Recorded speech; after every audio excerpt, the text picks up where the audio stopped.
Bonjour à toutes et à tous, on se retrouve pour ce nouveau numéro du BMAG au Creusot et plus précisément au département mesures physiques de l'IUT. En bref, cette formation de 3 ans permet d'intégrer l'industrie dans de nombreux domaines. Au menu, beaucoup de travaux pratiques en acoustique, optique, mécanique, chimie et j'en passe. Mais ce qui nous intéresse aujourd'hui, c'est le challenge mesures physiques.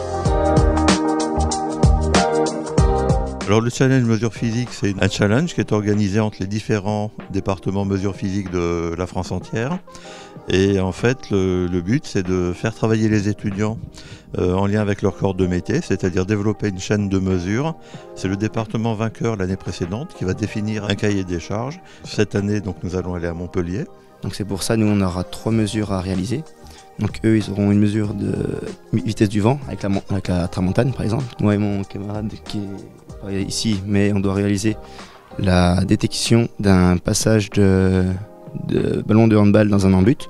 Et moi et mon camarade, on doit réaliser la mesure de taux de sel dans un échantillon d'eau de mer et dans l'étang de l'Or qui est juste à côté de Montpellier. Les objets que vous allez fabriquer vont ressembler à quoi?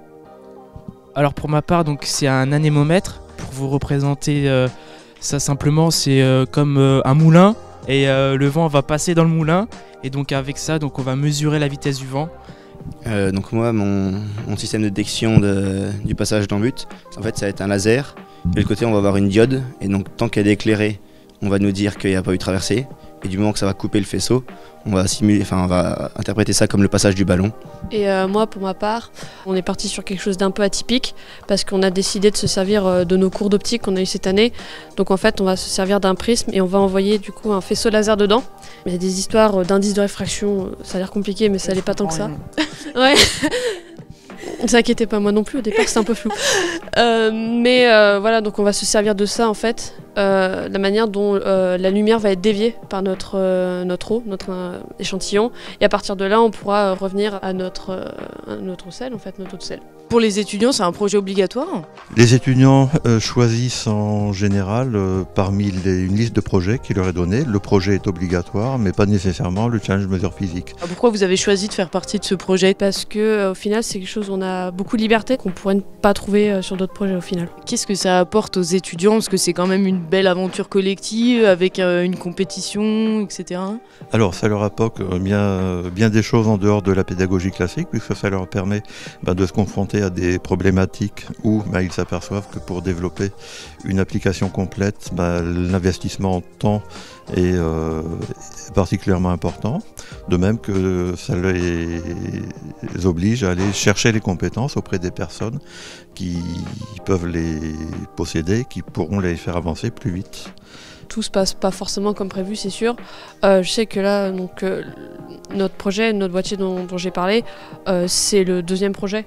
Peut-être même voir le 3e parce qu'on avait une autre idée. Donc c'est aussi l'adaptation à réussir à retourner le problème et trouver des solutions par rapport à ça. Personnellement, du coup, j'étais sur la communication principalement et une grosse partie du début du projet, c'était une demande de subvention qui était une partie assez lourde, mais qui du coup, sans ça, on n'aurait pas pu finir, car on a environ 1 500 € de budget entre le déplacement à Montpellier, les nuits là-bas, tout le matériel qu'on a dû acheter. Et je me dis que c'est quelque chose qu'on croisera en entreprise plus tard.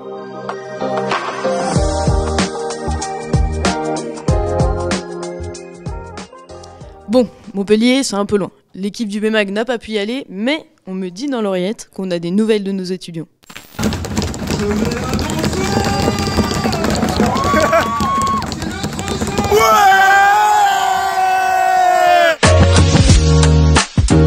Après plusieurs mois de travail, nos 6 étudiants ont donc présenté leurs outils de mesure face à 8 autres équipes et un jury d'encadrants à Montpellier et ont fièrement remporté la 2e place du challenge.